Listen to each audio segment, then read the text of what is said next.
Bhojpuri cinema के power star Pawan Singh को कौन नहीं जानता है। पवन सिंह को ग्लोबली पहचान मिली हुई है। पवन का एक गाना लॉलीपॉप लागेलू ने उन्हें ग्लोबल स्टार बना दिया। पवन के इस गाने को आप दुनिया के हर कोने में बजते हुए सुन सकते हैं। आपको बता दें कि पवन सिंह के गानों के रिलीज का इंतजार भोजपुरी के दर्शकों को बेसब्री से होता है। ऐसे में पवन सिंह के गाने रिलीज के बाद यूट्यूब पर आग की तेजी से फैलते हैं।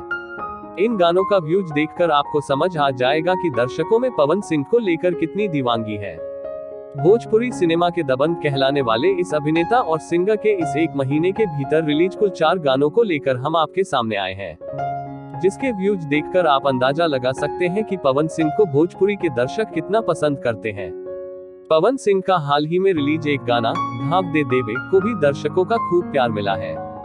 इस गाने में पवन सिंह के साथ भोजपुरी सिनेमा की ट्रेंडिंग स्टार शिल्पी राज ने अपनी आवाज दी है। वीडियो में पवन सिंह के साथ शिवाली राजपूत नजर आ रही है। इस वीडियो को अभी तक 13 मिलियन लोगों ने देखा है।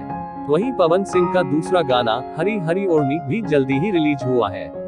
इस गाने के वीडियो में पवन सिंह के साथ डिंपल सिंह नजर आ रही है। इस गाने के वीडियो को 66 मिलियन से ज्यादा व्यूज मिले हैं। इसके बाद पवन सिंह का एक और गाना पुदीना ए हसीना 2.0 भी यूट्यूब पर हंगामा मचा रहा है। इस गाने में पवन सिंह के साथ शिल्पी राज की आवाज तहलका मचा रही है। गाने के वीडियो में स्वीटी भी नजर आ रही है। इस वीडियो को 20 मिलियन से ज्यादा बार देखा गया है। वहीं इसी महीने रिलीज हुआ पवन सिंह का एक और गाना तोता तोरा खोता में ना जाए ने भी हंगामा मचा रखा है। इस गाने के वीडियो को 1 मिलियन के करीब देखा गया है। इस वीडियो में भी पवन सिंह के साथ डिंपल सिंह नजर आ रही है। यह गाना फिल्म हमार स्वाभिमान का है। बस इसी के साथ आज की जानकारी पूरी हुई दोस्तों। खबर आपको कैसी लगी दोस्तों, हमें कमेंट बॉक्स के माध्यम से जरूर बताइएगा। और जाते जाते आपसे एक बार फिर कहना चाहूंगा कि आपने अभी तक हमारे चैनल को सब्सक्राइब नहीं किया है तो प्लीज चैनल को सब्सक्राइब करना ना भूलिएगा। हमारा चैनल नया है और हमें इस वक्त आपके सपोर्ट की ज्यादा जरूरत है, तो प्लीज चैनल को सब्सक्राइब कर दीजिए। धन्यवाद।